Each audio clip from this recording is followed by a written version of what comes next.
bro throughout it. He's like the comedic relief. And he's the butt of every single joke in this visual novel. And it's hilarious because he's like the best friend ever and the best wingman. And he plays basketball with you and all that good stuff.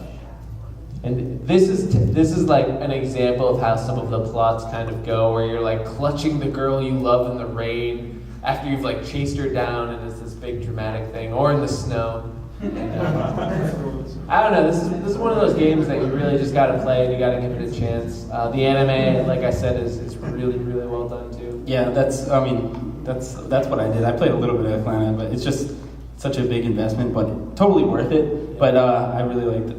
This is by Key. They did like Air. They did Little Busters. They did Can. Yeah. They did what's that one word?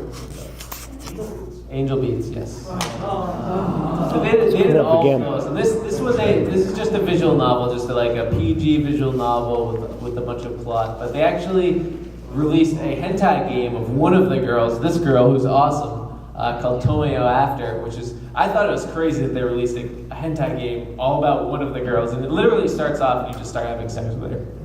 Yeah, it's crazy. This is Key. Yeah, they make all these really intense stories where you're crying. And, yeah, it's okay. I like crying and crying. Is that like lubrication? No, I like it raw. So that's Planet. Check it out. So. Swan Song. Has anyone played Swan Song?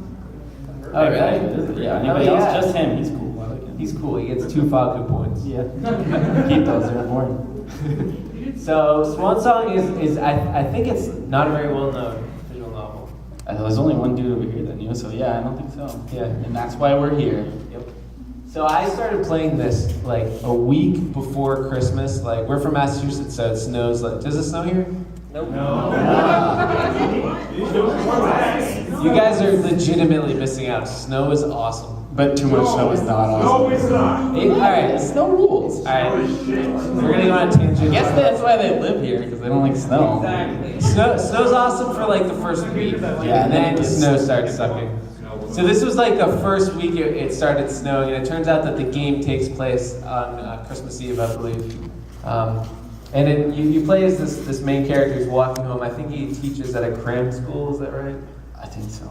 And he's walking. I know he likes piano. Well, yeah. He loves piano. And he walks home, and this huge earthquake happens while he's on his way home, and like everything around him gets destroyed. And in fact, the entire world, as he knows it, gets destroyed.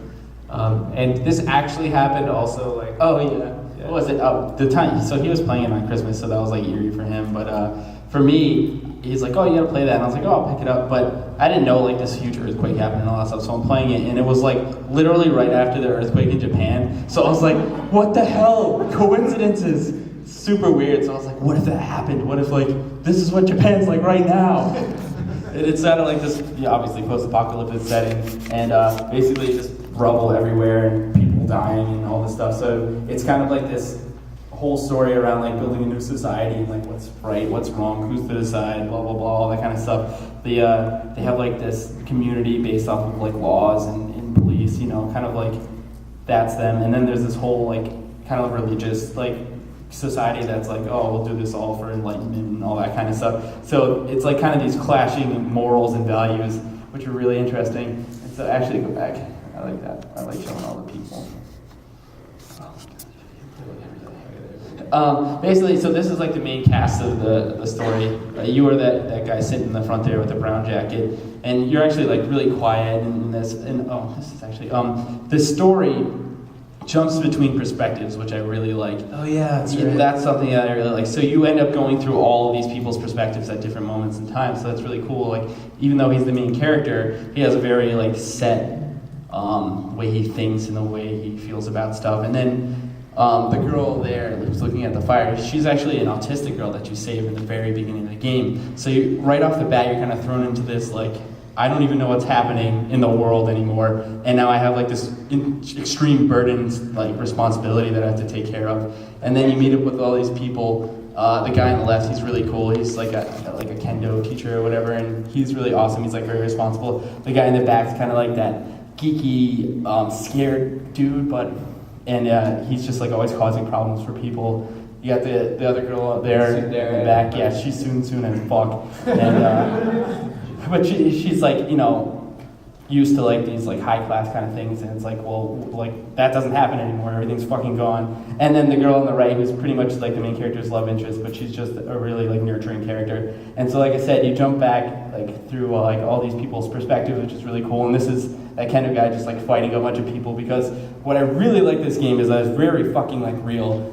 That's why it was like so weird for me, is because when you're playing it, it's like if this actually happened, it's like all this chaos and like. Think like Fallout 3, you know, that kind of thing, where it's just like every man for himself pretty much, and like nothing really matters or does it, and like who's to say what's right and wrong, and it gets like brutal at times, which is really cool. I thought it's a very real game. Yeah, there are some decisions where it's like you'll be given a question, and depending on the answer, like someone will die in front of you, or you will get like an axe to the